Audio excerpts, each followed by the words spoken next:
Duşuşuğu gişelenin bağışla, Qaraşanın üçün öyüp ölemeği, Günahkarım men. Qara saçlarımı edip yağışta, Qanlayın muqamlara bu dölenmeği, Sebepkarım men.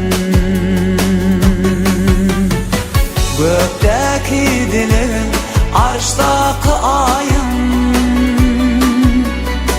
Gel kucağıma mehrim bilen şoyayım, Vefadarım men, Söyün yarım sen.